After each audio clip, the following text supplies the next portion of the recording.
ठाण्यात भंपक कारभार, मनोज प्रधान यांचा सत्ताधाऱ्यांवर हल्लाबोल.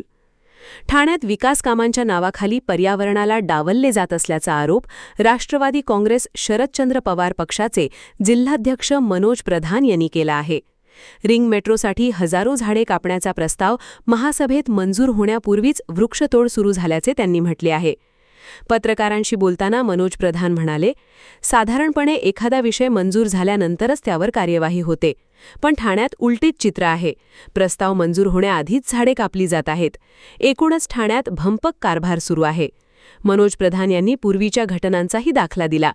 मेंटल हॉस्पिटल परिसरात 1200 झाडांची कत्तल झाली.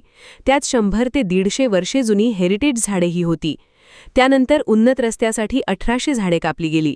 ती झाडे मी नगरसेवक असताना 30 वर्षांपूर्वी लावली होती, असेही मनोज प्रधान यांनी सांगितले.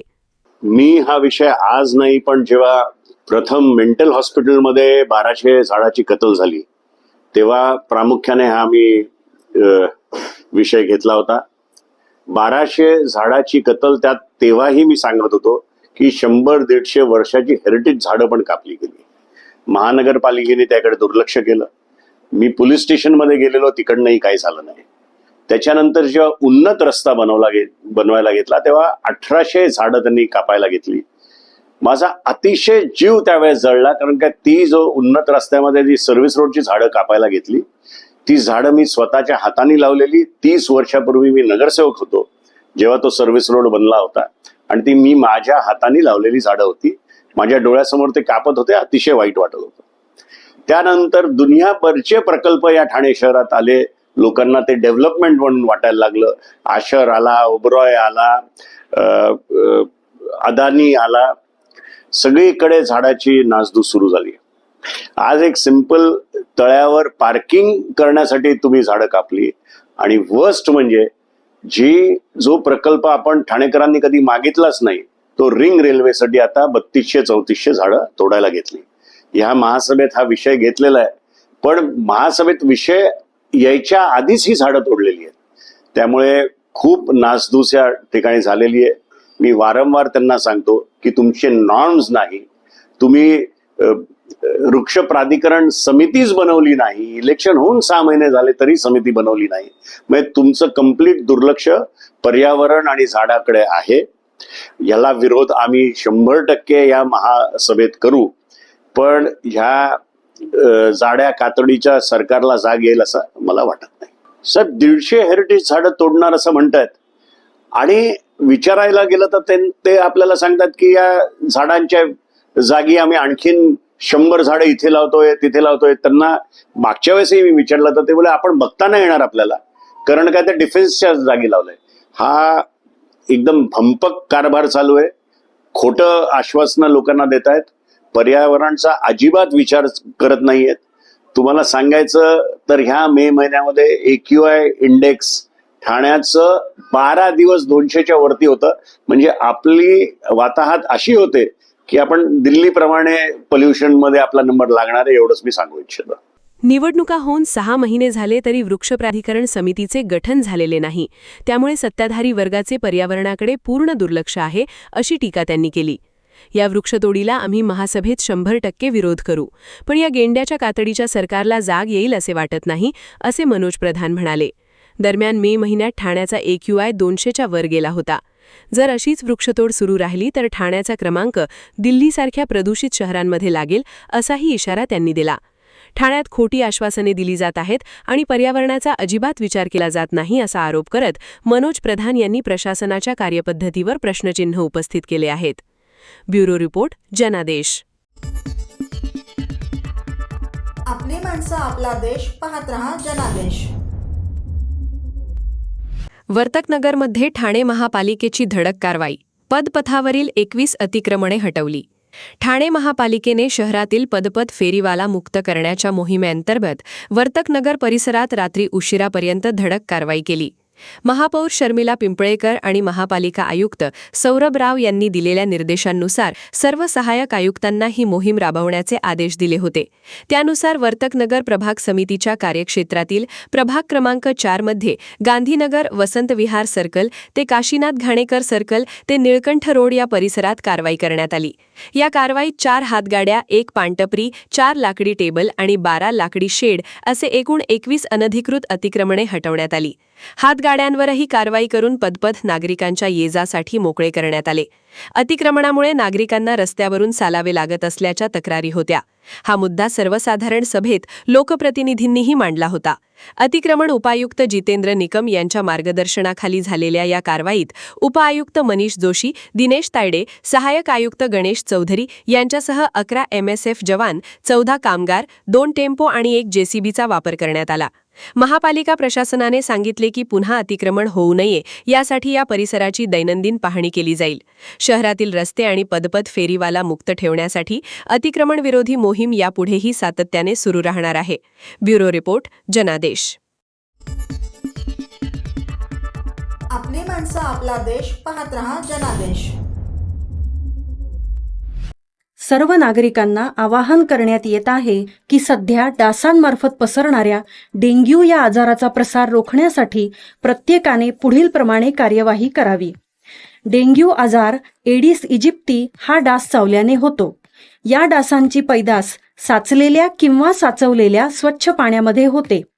8 दिवसांपेक्षा जास्त दिवस पाणी उघडे व साचून राहिल्यास त्यात डास अंडी घालतात. अंड्यांच्या अळ्या तयार होऊन पुढे डास तयार होतात. यासाठी आपल्या घरातील पाणीसाठे, उदाहरणार्थ बॅरल्स, पिंपे, टाक्या, हौद, रांजणे इत्यादी दर आठवड्याला रिकामे करून घासून पुसून कोरडे करून पुन्हा भरावे. 1 दिवस कोरडा दिवस म्हणून पाळावा. पाणीसाठ्यांना घट्ट झाकणे बसवावीत किंवा जुनी साडी, चादर, धोतर यांनी बांधून झाकून ठेवावीत, म्हणजे डास त्यात जाऊन अंडी घालणार नाहीत. घराच्या गच्चीवर, आजूबाजूला, अंगणात कोठेही पाणी साचू देऊ नये. भंगार सामान उघड्यावर टाकू नये. उदाहरणार्थ टायर्स, प्लास्टिक सामान, कुंड्या, टाकाऊ वस्तू इत्यादी. अशा सामानात पावसाचे पाणी साठून त्यात डेंग्यूच्या डासांची पैदास होते. घरातील कूलर्स, फ्रीजच्या पाठीमागील ट्रे हे देखील वेळोवेळी कोरडे करावेत. लक्षात ठेवा, नुसत्या फवारणीने डास घनता कमी होत नाही, तर त्यासाठी डास पैदास ठिकाणे नष्ट करणे ही आपल्या सर्वांची जबाबदारी आहे. कोणताही ताप अंगावर न काढता जवळच्या शासकीय रुग्णालयात मोफत औषधोपचार घ्या. अशा प्रकारे नागरिकांनी सहकार्य केल्यास डेंग्यूचा प्रसार रोखणे सहज शक्य आहे.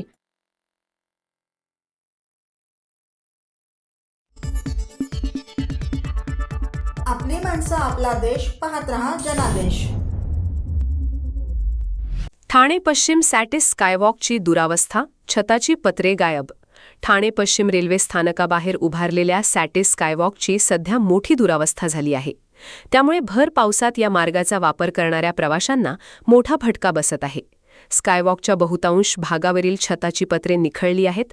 परिणामी पाऊस आला की अनेक ठिकाणी प्रवासी चिंब होत आहेत.